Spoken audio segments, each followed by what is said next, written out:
And welcome back to the Standard Fantasy Football Podcast. I'm your host, Jono. And I'm your host, Chris. And today's episode is all about our least valuable players and our fantasy duds of the 2023 season. So we're going to get into our picks real quick. So hope you enjoy. We probably got some people on the same list, so let's jump into it.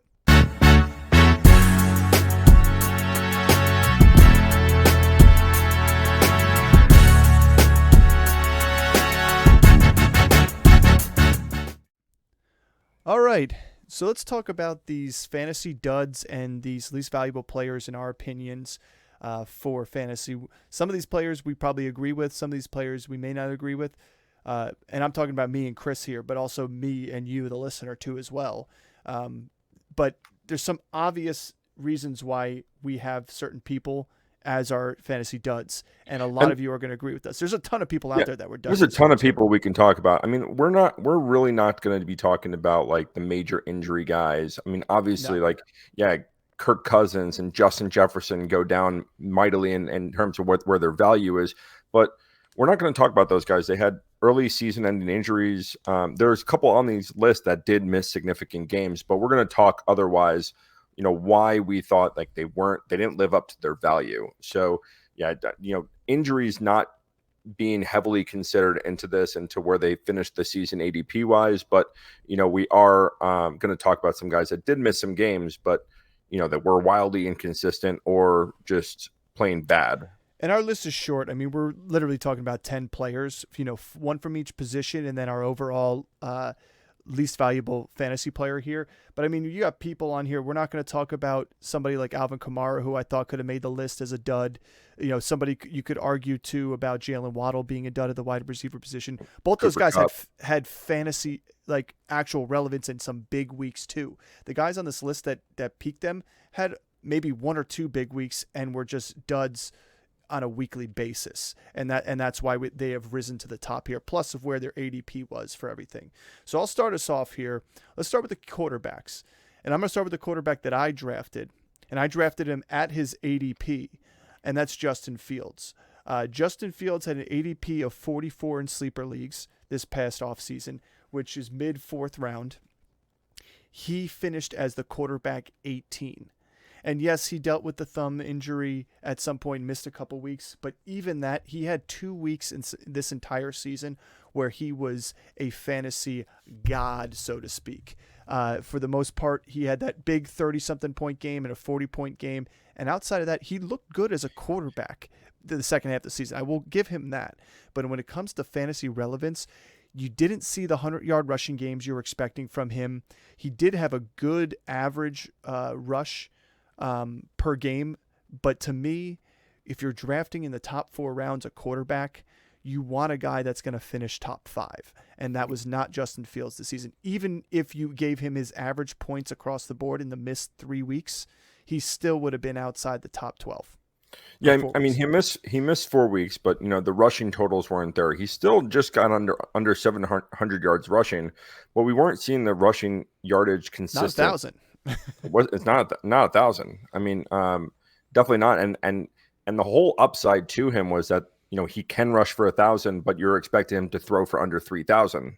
But when you have 2,500 yards, or almost 2,600 yards passing, and his rushing totals are under 700, and the touchdown numbers just aren't there. I mean, he only has 15 passing touchdowns on the season.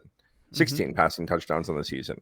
And what do you have? 6 of them in 2 games? Yeah. And so it was wildly inconsistent. The ceiling just wasn't there what we thought it was going to be coming from last year, especially the end of last year. What you said, he had the 2 giant weeks, and there were back-to-back weeks in week 4 and week 5. And then the rest of the season, I mean, he did well, but he never topped over 27 points for the rest of the season. And for a rushing upside guy, that's something that you wanted to be able to see from a guy that you drafted in the 4th or 5th round. Yeah, and so luckily enough for me, I had Kirk Cousins that kept me out of being in last place in our league and kept me out of the well. At least got me in a 10th place wild card spot. But when you look at across the board where he finished compared to where you could have gotten Dak Prescott and where Dak Prescott finishes the quarterback 2 overall, it's wildly far apart. So to me, I think at the end of the day, he's my dud in the season because I felt the pain I day in mean, day out. we've talked about like these fantasy studs and everything, especially at the quarterback position. You go in like guys that went post ninth round, and this is a lesson learned for a lot of the guys that go and try to get Patrick Mahomes and Josh Allen. And yeah, there's upside when you have guys like that. But Dak Prescott goes after the ninth round, Jordan Love after the ninth round, Brock Purdy after the ninth round, Jared Goff after the ninth round, Baker Mayfield after the ninth round. Those are all guys within the top 10. Yep. They Well, finished the season in the top 10. the one thing I will say though is like you take the gamble taking the quarterback early, and we talked about we'll do it all again this year preseason. Talk about the different strategies you can do and how it affected people last year versus this year, and the risks you take. And one of the risks taking a quarterback in the first 2 rounds, even the first 4 rounds, you take that risk because you give up one of those skill positions. But if you took it for Josh Allen this year, if you took it for Jalen Hurts this year or Lamar Jackson, you got yourself a top 5 quarterback. Even Pat Mahomes being quarterback 8, if you took him in the first round, not worth it. If you took him in the second round, maybe not worth it. If you got him in the third round, okay, I'd argue that was ADP value. You got your return in somewhat there. But I feel bad for the teams that stacked Kelson and Mahomes this year, boom, boom. 1-2. I know. I feel bad for those teams. You probably didn't make it to the championship. Who's your quarterback the dud of the season here? So as opposed to our intro, this is one of the guys that I am going to talk about that ended the season on IR, and it's Justin Herbert. And so he finished as a quarterback 17, and he was just, for what we thought he was going to be, being a guy that you drafted probably in the top 4 or 5 rounds. What he ended up being is just really inconsistent. His first 5 games were really consistent, all within over 22 points, and he topped out at 35 points in week 3. But after that, it was just 12 points, 30 points, 7 points, 36, 29, and then 15, 7, and then he gets injured and is out for the rest of the season. Mm-hmm. That offense looked terrible. I mean, we thought that was going to be a top 3 offense in the league. I mean, yeah, losing Mike Williams hurts, but the constant injuries and the way they ran that offense was just so bad and so inconsistent. The one plus side I'll say for Herbert is that they were down in a lot of games. And so he did have some passing yardage at the end of games. But, for, again, where you drafted him as being a top 5 quarterback off the board, to finish the season as a QB 17, and even if he plays the last 4 games of the season, he still finishes outside the top 12. So he ends up being a QB 2. And again, the list of guys that we talked about that ended up finishing in the top 10, all post 9th round, where you could have went and got those guys. And this is one of the strategies we talked about in the offseason, is going and stacking up on quarterbacks, especially if you have one of those fringe guys that you go and draft. Like, there's nothing wrong with drafting a quarterback in the 7th round and then drafting another one in the 9th or the 10th round. You're going to end up with someone, that ends up being, a QB1. But when you go and take the risk and the gamble and go and get a quarterback in the top 5 rounds, you miss out on those wide receiver, running backs, the high value tight ends that you could have gotten. Yeah, here's the thing about Herbert. See, he had 8 games inside that he was QB 8 or better. He even had a QB 1 finish, a 2 finish, a 3 finish, 2 5 finishes. So he played well. When he piled on the touchdowns in 3 or 4 is where he really did it. He threw a bunch of interceptions this season too. He went 20-7, right? So 20, only 20 passing touchdowns, 7 rushing, which were piled together. I mean, he had 2 games with no touchdowns, and that doesn't include the game he got injured in and left. Right. But what I will say too, what baffled me the most here about this, it was the play calling for sure with this offense, and we know changes are coming in this offseason. But he only had 3 games where he passed for over 300 yards. That's what baffled me the most. The yardage wasn't there, which is why he was so low in this. And that's what I thought he was going to be throwing for 350 a game. I knew it was going to be through the air game and they were going to be playing from behind, but that wasn't the case. And a lot of it was play calling. A lot of it, they wouldn't push the ball downfield. And so they congested their entire offense. It hurt Eckler out the backfield. It hurt Keenan Allen because there wasn't good separation. And then you lost Mike Williams. That's actually one of the other arguments, that I was going to make is, he ended up finishing with a a wide receiver 11. Keenan Allen ended up finishing as a wide receiver 1. So he had this was the issue, is all the volume went to him. There was no one else on that offense that did anything. You lose Mike Williams, and then you lose Josh Palmer to injury after Palmer comes back for a little while, and then Quentin Johnson doesn't do anything. Well, that's the thing, is they really hurt themselves with drafting him in the first round, where they probably could have used some other pieces there. They had some other wide receivers that were going to step in, but again, Mike Williams goes down. You assumed that Quentin Johnson was just going to come right in and be that guy, but he was nowhere to be found all season. Well, they took him over top of who had the draft pick after them? Was it Zay Flowers? Seattle went first with JSN. Yep. Then it was the Chargers, and then it was Zay Flowers. And then it was Jordan Addison. Like what a difference Flowers and Addison would have made on that offense this season. Right. Compared to Quentin. And that's nothing against Quentin Johnson. We knew that going in. His draft stock was all about he's a work in progress. He does well with this. He has issues with his hands and issues creating separation at times, but he's a great guy with the ball after the catch. He just didn't have any opportunities this year. Game played too fast for him. But I agree with this Justin Herbert. It does suck the injury. Yeah, like could he have had some big games and maybe plateaued right outside the top 10? Yes, he could have, but he could also had another 217-yard game and 1 touchdown and a pick. Like he was playing against the Raiders, the Buffalo defense in week 16 where they needed to win, and then Kansas City week 18 as well. So it wasn't like they were playing easy teams here. Yeah. I mean, but again, this was supposed to be a top 3 offense in the league. Correct. We expected him to be throwing for 5,000 yards. Mm-hmm. And it wasn't there. And I'm not going to blame Justin Herbert. I'm going to blame the play calling here, but he is the catalyst of that offense. And his performance this year was not good. He missed receivers. No, there's another player from this team too that we'll talk about a little bit later that definitely did not reap the benefits of having bad play calling and bad coaching in this team here. And I'm interested to see where this team goes in the offseason, whether or not they get Harbaugh or whoever they may get. I mean, we'll see. Yeah. Belichick's floating around. But let's move on to running back. Who's your running back dud of the week? Yeah, I agree. But who's your dud here for running back position? So there's a lot of them. Yeah, there's a lot. I mean, like, but injuries plagued a lot of them. That's for sure. QBs.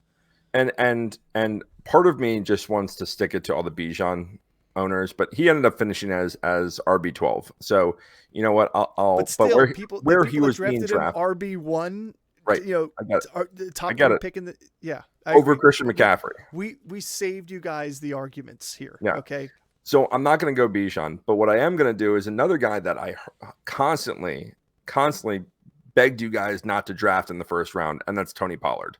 Tony Pollard's preseason ADP was 21, and he drastically underperformed. And this is a guy that was a first round draft pick, and he finishes as RB 18.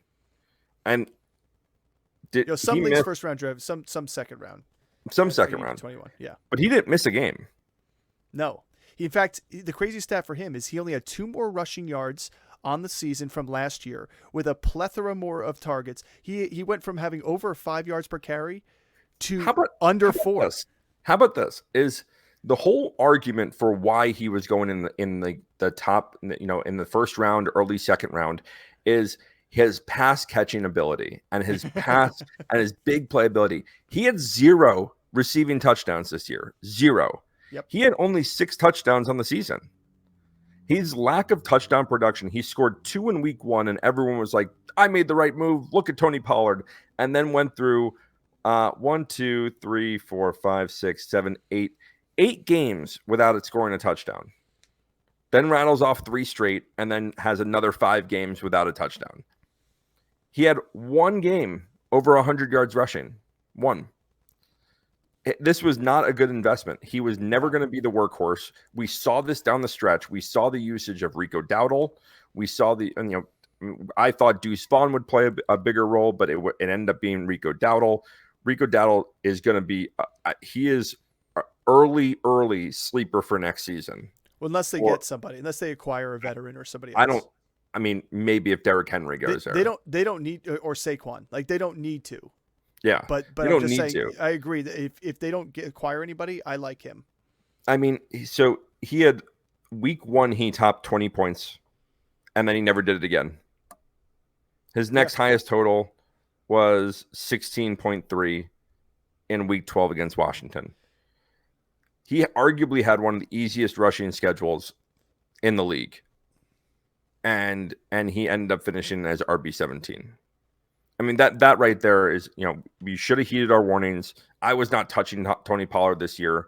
He flew right by me, and I didn't want any part in him, no matter where I was drafted in the first or early second round. I agreed with you because everybody was like, "Oh, look at all the rushing touchdowns that Zeke ended up getting. It's going to be only him. He had 12 from Zeke. He's going to get, if he gets half of those, his touchdown total goes up." And all. No, we knew he couldn't do it before. There was a reason why they had Zeke the way it was. We knew they weren't going to, they put him in that way this time either. And it showed. It's like they passed the ball downfield a lot more. They did, Kellen Moore had a lot of input on his usage, and it definitely didn't transfer into this season. And I still think, to me, he's going to be an RB2. He's going to be an RB2. Yeah, I'd argue that Zeke, when he took over the starting running back role in New England, was a better running back rest of season than Tony Pollard. Yeah. Behind a much worse offensive line. Yep. And Dallas could have had him, which maybe would have helped them not get completely just shackled by the Green Bay Packers. How about them Cowboys? Sorry, Cowboy fans out there. I'm a Jets fan and I'm bitter, so Well, let me jump into my fantasy dud here at running back, which I think could be the biggest fantasy dud. It's what a fall from grace for Miles Sanders. You're talking about a guy who finishes RB10 in standard scoring the year before with over 1,200 yards and 11 touchdowns. And he doesn't even play half the season as the starter for the Carolina Panthers. The guy was able to get 432 yards on 129 carries, under 3.4 yards per carry, and one touchdown. One total touchdown. And everybody, he was ADP-wise, Sanders, I believe, was 53 overall. So we're talking literally at the middle of the 5th round. Yep. And he finishes as RB 55. He finishes a guy that you dropped halfway through this season, and he ended up on the bench, unpicked up by anybody. Yeah. So to me, it's one of these situations. I mean, you could almost argue that in the opposite end of it, that Chuba Hubbard was a fantasy stud and somebody who pushed people in the playoffs because he had some great games. But Miles Sanders, everybody was like, "Oh, he goes to Carolina.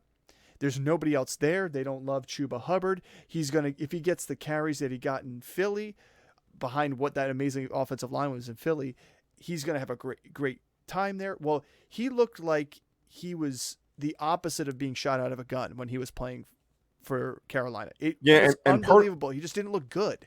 Yeah, I mean, part of me thinks like, hey, I'm not gonna sit here and defend Miles Sanders. I did say that early season, I think he was being drafted right at his ADP, and I thought that that was a good value for where you could get him, especially if you were going zero running back. But he's a guy that I think early in the season, that offense was still trying to figure out what the hell they were doing. Yeah. And for a rookie quarterback, Bryce Young didn't look very good this year. That offense didn't look very good with him. I mean, I said this when Andy Dalton took over. They should have rode Andy Dalton for a couple of games and let Bryce Young sit behind Andy Dalton and learn how he plays. And I thought that would have been a good idea for Carolina. Obviously, they didn't go that direction.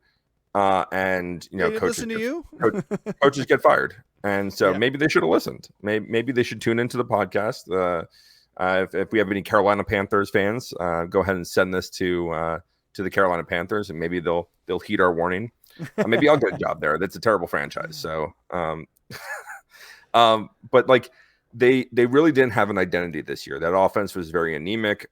They really didn't do too much on the ground, and it wasn't until later in the season where they really started to figure some things out. Bryce Young started to play a little bit better. Obviously, they didn't really win a lot of games, but Chuba Hubbard, at least that offensive line, was opening up holes for Chuba Hubbard. And I think that they found something in Chuba Hubbard, which is a good thing. But, at the expense of Miles Sanders early on in the season, it's just unfortunate because I did think he was going to come in and get some volume there. And he is a volume guy. And if he's getting Yes. 10 touches a game, he's not really going to be effective. Agreed. He's not meant for a split situation, which is what hurt him in Philly the year before. 2 years ago was the split situation he was in with Boston Scott coming in and vulturing touchdowns, especially against the Giants. But I mean, the fact is, Kenneth Miles Sanders, Gainwell late in the season, Jalen Hurts. yeah, Sanders finished behind Latavius Murray. He finished behind Jerick McKinnon and Kenneth Gainwell. Like all guys that were part-time players, and part of it's because he got benched halfway through the season, but like that's not what you're looking for when you're taking a top 5 round pick for especially for a running back position. So if you went 0 running back and this was your first running back off the board, the odds are if you didn't pick up Chuba Hubbard, you may have lost your league at that point. Yeah. So speaking of 0 running back, let's talk about some wide receivers. My wide receiver dud of the year was T. Higgins. It's got to be. For all the hype and talk he had and the season's going in, yes, Burrow got hurt, and I don't care. Browning did a fantastic job. I don't care what you say, but T. Higgins to me was supposed to be this alpha guy here. And he's the one, he gets his nicks and bruises, and so does everybody else at the wide receiver position. But he had one massive game to start the season up. One huge game. And then he just decided he was going to disappear. Even after he came back from the rib injuries and everything, he was not the same guy. He wasn't there anymore, wasn't making the catches. It wasn't until the end of the season where he had that big acrobatic spinorama reaching touchdown. Fantastic. I'm not. But it was when Jamar Chase was hurt too. Yeah, I'm not saying this is a bad football player. I think he's one of the top 10 wide receivers in this league when he's healthy and can play. However, when you are drafting T. Higgins at an ADP of 26, just on the turn of the 2-3, you are expecting that's somebody who probably took running back, quarterback, tight end, running back, and that's your first wide receiver off the board. You're expecting full value in return of that wide receiver. And what did you get? You got a wide receiver 45 finish. Yeah. It's tough to say because when I look at Higgins' numbers too at the end of the year, all of it being said, he did miss a total of 5 games. 3 games in the middle of the season, 1 in week 5, and then he didn't play week 18. But the first 3 games of the season, 8 targets, 12 targets, 8 targets. He had 10 targets total on those 28, or 10 catches total on those 28 targets. And obviously he had the 2 touchdowns against Baltimore, put him at wide receiver 3 for the season. And at the end of the season, 15 and 16 became wide receiver 4, wide receiver 7. And that's it. But even in the middle of the season, it was tough. Like he had a 100-yard game. But the fact is you had a big gap of touchdowns. You had 2 at the beginning of the season, 3 at the end of the season, and nothing in between. And to only have 100 yards one time on the season in between that was tough. He did it twice on the season. It was not a good return of investment taking him. That's why he's a dud. I'm not going to argue about his play. Yeah, you can argue about the quarterback position, but like I said, Browning had some fantastic games. He made some of those other receivers look good too. So I mean, don't get us wrong. I mean, like T. Higgins is about to get paid. He's going to get paid. And he's going to go somewhere. He's massively talented. It's just, I think there was a combination of things this year. And again, we're looking at it from a fantasy perspective, where you drafted him, where they finished. And yeah, I would agree with you. Like T. Higgins was a massive, massive bust at the wide receiver position, especially where you got him, which was tail end of the second round. I mean, he was going ahead of Devonta Smith. He was going ahead of, obviously there are guys that came out of nowhere, but he was going like, this is a guy that, obviously we talked about our studs, but like Nico Collins was being drastically undervalued. I mean, that's a wide receiver 1 on a team, and T. Higgins is supposed to be that 1B. Well, he was going ahead of DeAndre Hopkins, who finished at 21. He was going ahead of Calvin Ridley, who finished at 17. He was going ahead of Amari Cooper, who finished at 16. He was going ahead of Metcalf, who finished at 15. The only guys like Chase and Adams and Diggs and he was going ahead of Keenan Allen in some leagues. DJ Moore, who ended up in 6. Brandon Ayuk, he was going ahead of. Debo. So, He was going ahead of Debo big time, and you can't count Puka because nobody saw that coming. But he was going ahead of I mean, Mike he was going Evans, Keenan Allen. Keenan Allen. That's what I said. Keenan Allen, Mike Evans. All those guys were guys that finished in top 15 plays, and this guy finishes at 45. And it's nothing against him as a wide receiver because I think he's fantastic. Like I told you, he could be one of the top 10 guys in the league. And there's a chance if he doesn't stay for the Bengals, he could end up being in that position on somebody else's team as a wide receiver 1. You know where he'd be scary? Dallas. You know where he'd be scary? L.A. L.A. If you go L.A. L.A. If he goes to the L.A. Chargers. Now, let me just get myself started on this verbal bashing that I'm going to have right now. Okay. You're done. Let me heed everybody's warning. We warned everybody in the preseason and spoke at length and nauseum about Chris's wide receiver dud. We're gonna clip this, okay? So let's play a game of guess that player, okay? Preseason ADP, he was 61 overall. All right, he was going 5th to 6th round. Here's the guys that finished just around him: Khalil Shakir and Tutu Atwell, right above him. Right below him, Wan'Dale Robinson and Elijah Moore. Can you guess that player? Let me spice it up a little bit. He had 28 receptions on the season. He had 422 yards, but he did have 5 touchdowns to really boost his stats. Okay, guess that player. I'll answer. His name's Christian Watson. He's the wide receiver 2. Sorry, wide receiver 3 for the Green Bay Packers. This is something we said going into the season, that he is not the wide receiver 1 overall there. He is wildly inconsistent, and he was being drafted for a 4-game span in which he did all of his massive damage. And outside of those 4 games, he did absolutely nothing. Now, this is a player that started the season injured, that ended the season injured. And this is one of those guys that we talked about that I am not going to excuse for his performance. Okay. He was healthy from week 4 to week 13. He didn't have a 10-point performance until the final 2 games that he played in the season. And this is standard scoring. And this is in standard scoring. Not and listen, even in PPR, he awful. Struggled. Yeah, he was his struggling. Volume is just not there. You know, going through the season, he didn't have a 100-yard game this season. He had 2 games that he ended up getting 91 and 94 yards. But I mean, most of his games that he played when he was healthy, he had 3 receptions, 27 yards, 3 receptions, 33 yards, 1 reception, 37 yards, 2 receptions, 23 yards, 2 receptions, 21 yards. You know who were the damage guys there? Were Jaden Reed and Romeo Doubs. Like we said, Romeo Doubs was most likely going to end the season as a wide receiver 1 on this team. He ended up as a 2 because Jaden Reed came out of nowhere, and this is something we talked about early on in the season. And as a guy, you should be picking up off waivers. I think he was on our episode like 3 episodes in a row for Jaden Reed. Yeah, go pick this guy up. Go pick this guy up. They were scheming him the football. You know, unlike Watson, who they weren't scheming the football, he was clearly just a deep threat on this team. He's a big play guy, and it really wasn't until late in the season where Love really got the confidence to really spread the offense around. And Love is also one of those guys that, you know, he's not there wasn't a 1,000-yard receiver on this team. No one on this team had 100 receptions. He spread the wealth to a lot of different guys. He went all Tom Brady this year. Yeah, just spreading the wealth. Christian Watson was my fantasy dud at wide receiver. He finished the season as wide receiver 60. His preseason ADP was 61 overall of everyone. He finished as wide receiver 60.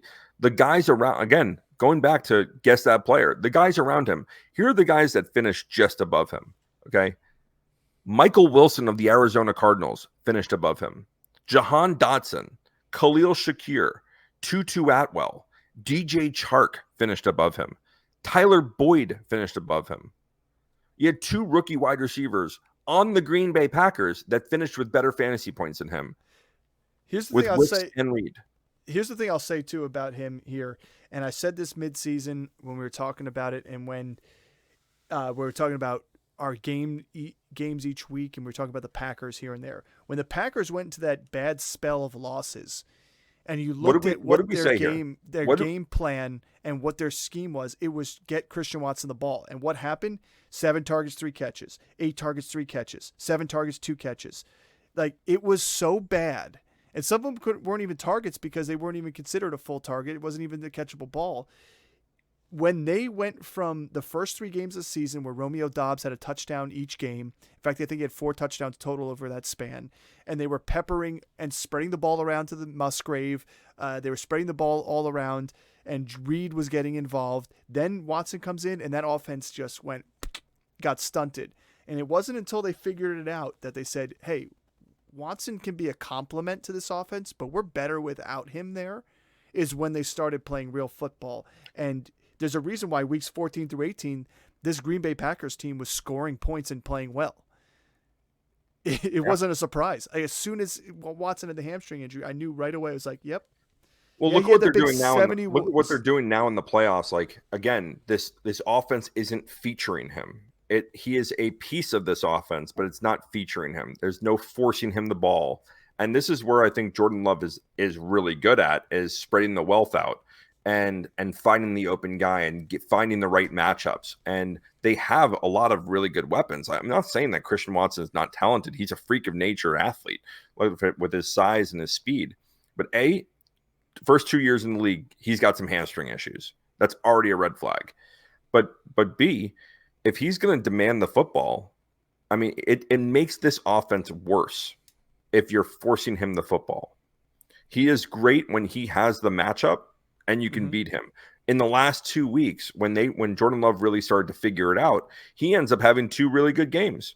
Scores a touchdown in both those games. 94 yards in 1, 71 in 2. I mean, yeah, and again, it wasn't like he got peppered with 10 targets. Right. He's the complement when, Jaden Reed and Wicks and Romeo Doubs are involved with the Musgrave. Well, Musgrave was out during those games, but Kraft played well when Musgrave was out. It's because they played as a full team.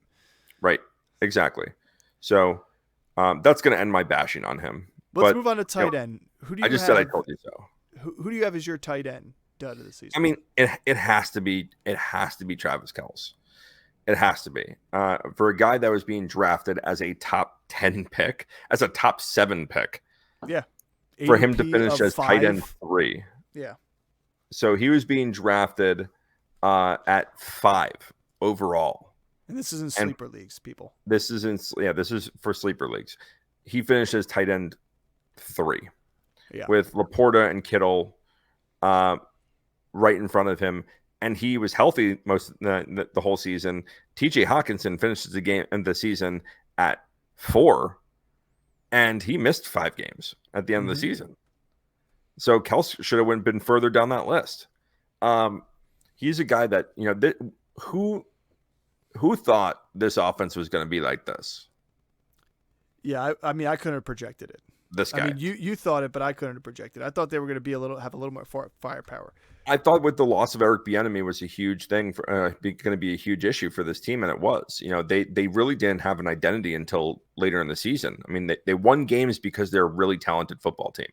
So don't I'm not knocking the Kansas City Chiefs. They're a really, really talented football team with some really elite pieces on that team. Yeah, but they didn't have an identity. And then they started running the football more, which I think is their identity going forward with Pacheco. They are going to play good defense. They are playing better defense later in the season. They're going to play good defense. They're going to run the football, and Patrick Mahomes is going to be able to do what Patrick Mahomes does. Correct. But the Travis Kelce of years past it wasn't here this season. It wasn't this wide receiver 1 finish. I mean. So, I'm not going to blame Taylor Swift like other people are already saying. I just think this offense struggled to find its identity, and they needed to lean on the run game earlier in the season when they didn't. And when they finally started to click and Pacheco started rearing off these big games like we knew he could do. I knew he was in trouble when she walked in. Well, let me talk about my dud at tight end before we go over our least valuable players, and I'll be brief here because I said to avoid him. Chris said to avoid him, and that's Kyle Pitts. He had an ADP of 60. So we're talking about a 5th-round pick here, top 5-round pick. Some people took him earlier because they wanted to get that big tight end. And he finishes as tight end 13. And to put it in perspective, Mark Andrews literally only played 10 games this season, including the game where he got hurt. So 9 total games this season, and he finished above Kyle Pitts. Dalton Schultz missed some games this season and played on a new team and wasn't even a featured player like he was for the Cowboys, finished above him. When it came down to it, there were 10 tight ends that finished with 100 points in standard scoring fantasy here. Kyle Pitts did not give you that number at all. Njoku did it for you. Laporta did it for you. The guys that probably went, the guys Trey that you could have McBride. drafted, I was going to say McBride, Ferguson, Komet, 3 guys right there that you could have drafted late on in the drafts that would have given you better opportunity on a week-to-week basis. And I'm going to say going into next year, unless there's a massive change at the quarterback position and they bring in another pass catcher, I am staying away from Kyle Pitts for a 3rd season in a row. They need somebody that throw the ball well to this team, spread them around. They have the running game to get good play action and RPO ability there, but you can't just have Drake London opposite of Kyle Pitts and expect Kyle Pitts to get open. And that's why he couldn't get open. He couldn't get separation. Well, so it was so difficult for him to get into the end zone. Listen, I think the quarterback play was awful, right? It was terrible. He is immensely talented. Yeah. And look, if you go back on film, like, he was open. There was a lot of plays where he was wide open, and the quarterback should be able to hit him. He is a weapon. He is essentially a wide receiver out there, and the quarterback play there has been awful. The play calling there has been awful. I mean, for Arthur Smith to not use Bijan properly, and then we knew that was going to happen. Algier was very talented too, and a young running back. They were going to use him in their spellingly too, but to not feature Kyle Pitts, how many years are we going to see Kyle Pitts just get wasted in this offense? Because he is valuable, and he is a good route runner, and he has elite speed, and he has elite pass catching ability. He scores 3 touchdowns on the season, and he only has 3 games where he scores double-digit fantasy points. The most of his games, he wasn't finishing with more than 4 points. Yeah. Like, that's ridiculous for a guy like this. But that's what I'm saying. If I'm going into next year and there is not a big change at the quarterback position, and I'm saying, like, if they go get a rookie quarterback, I'm staying away from him still. But if they make a change and they go get somebody like Kirk Cousins, and then Bill Belichick's the quarterback there, and they start, rearing heads to say, oh, Bill Belichick's the coach? Yeah, that's what I'm saying. Say Bill Belichick goes to be the coach, and then you get somebody like Kirk Cousins that goes there and signs a contract, which, frankly enough, his wife went to UGA, is from Georgia, his family here, so that's the only reason I'm bringing that up. But that something like happened, then I'll rear my head back his way. It's like, okay, there's somebody that can actually do something on this offense and move the ball for this team, could get him the ball and use his talents the right way, and a coach that's going to try and feature him as well. And I think that's what hurt this team the most, and it's going to continue to hurt this team until they make those wholesale changes. So more to come on him, but as terms of 2023 goes, dud. And we predicted that one too. I'll give you my least valuable player on the season. And to me, this least valuable player, I think, caught a lot of people off guard. It caught me very much off guard. And even people, even Chris wasn't high on this player, but he wasn't low on this player either. I think his expectations were completely floored on this one too. And that's Dameon Pierce. I mean, we're talking a running back here that came off a season that should have been 1,000-yard rushing if it wasn't for the ankle injury. He was the backbone to that Texans offense, and the perfect opportunity to bring in a rookie quarterback and have this running back here to really help you out. He finishes as RB 50. He had a 2.8 yards per carry average, only 2 touchdowns on the season, and at the end of the day, he played in 14 of the 18 games. He missed some time due to injury, but it just showed the difference in that team. I think in part it was timing. I think the timing wasn't right for him to really this running game to get going, because even Singletary wasn't doing anything for this offense early on. But by the time Pierce got hurt and Singletary took over the full-time role, all of a sudden this offensive line was healthy. The blocking schemes were clicking. The offense was able to pass the ball downfield, so they couldn't stack a box against him. and Dameon Pierce was on the outside looking in, and that was the problem there.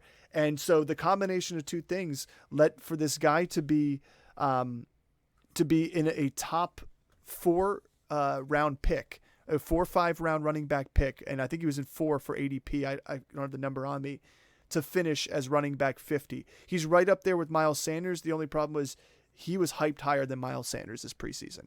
He was on a better offense than Miles Sanders. Yeah. And this is something I said when we talked about on this podcast about, that being a split backfield.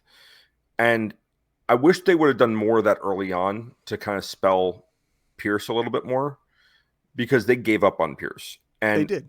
But it really was, Singletary looked so much better later in the season.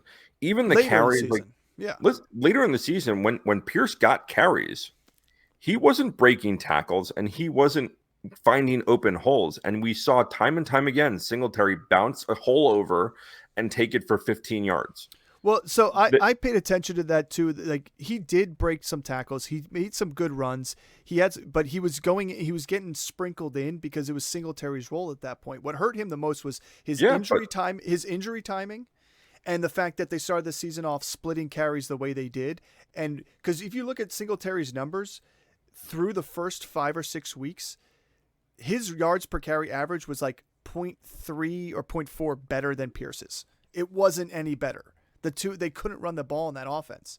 And it wasn't until the injury to Pierce, and I'm going to look up what week that was here, where he was out.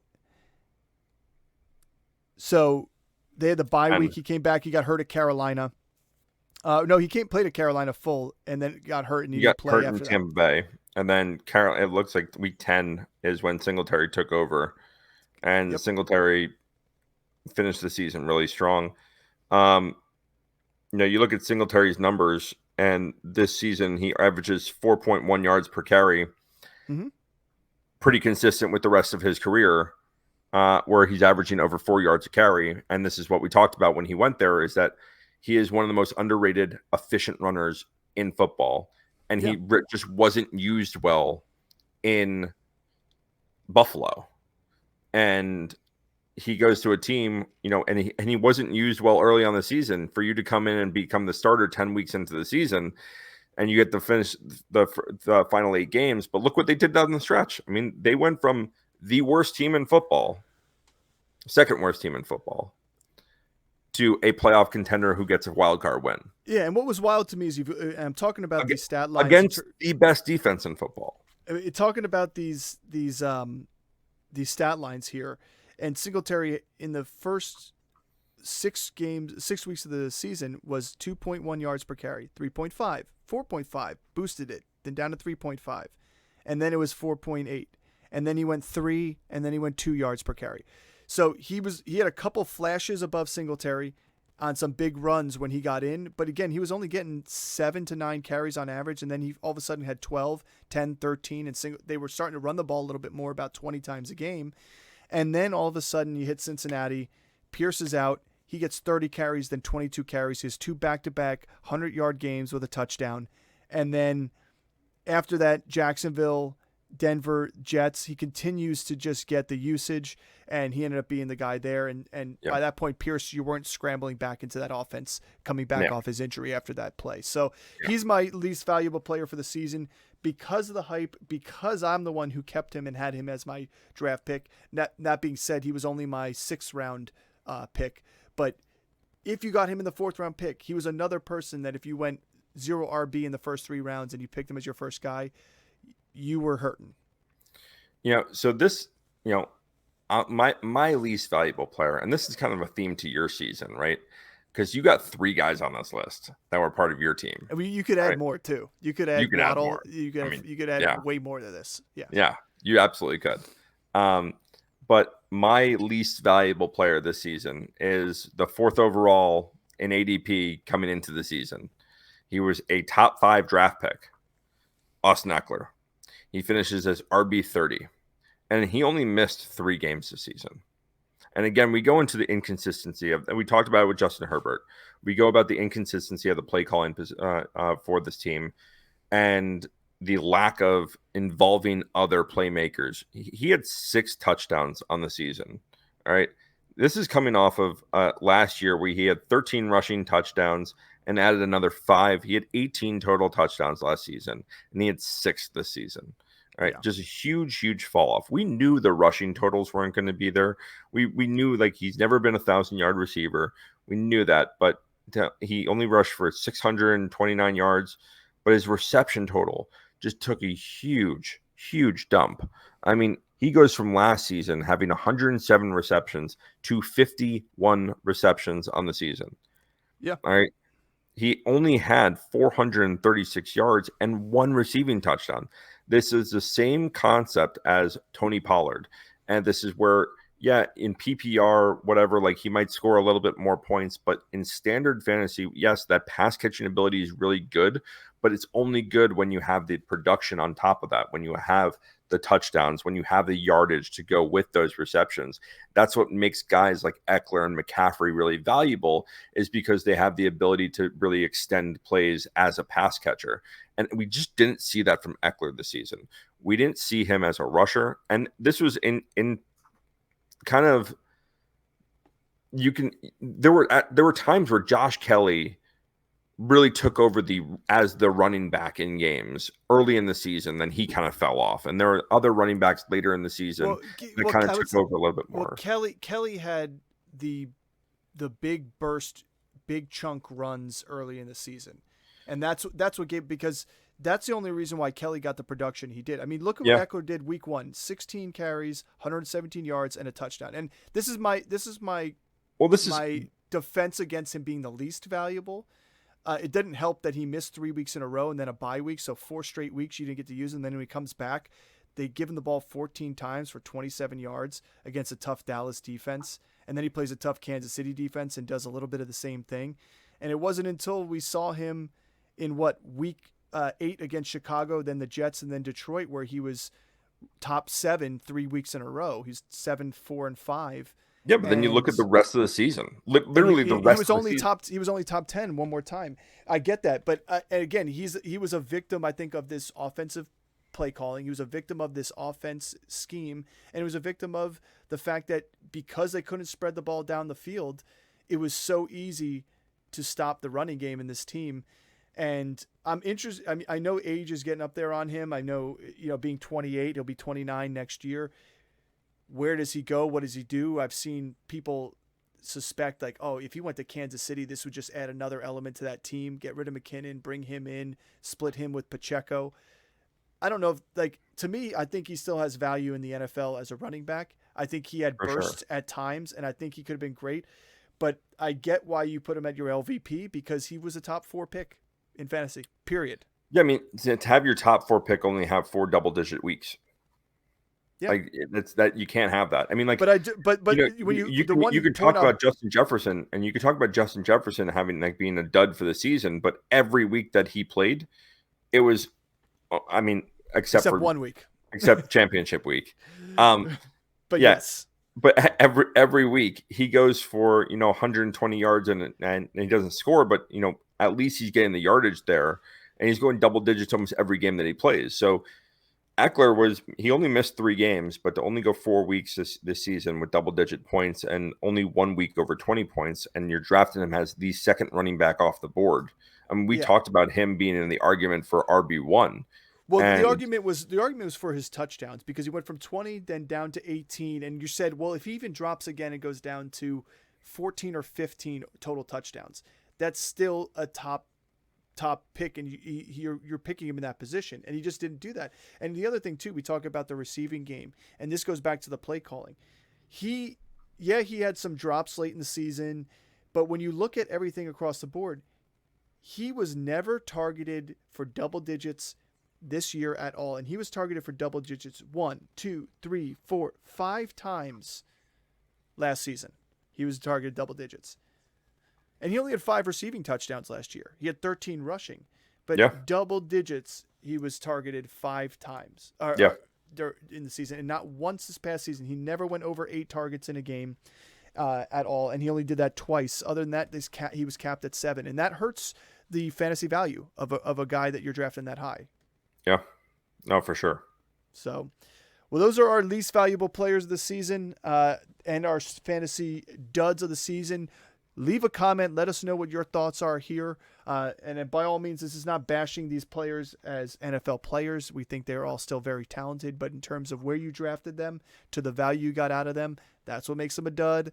And that's what makes them least valuable for the season for us. Don't forget to like and subscribe. Hit that notification button. And stay tuned soon because our episodes are going to start looking a little bit different here because we're going to upgrade the value and get into a little bit of a studio situation where we'll no longer be on this streaming back and forth Zoom call type of environment. We will be together in person and really going back and forth, a little crossfire action between Chris and I in the future episodes. Crossfire! You get caught up in the Crossfire! Well, thanks for tuning in, and as always, we'll see you next time.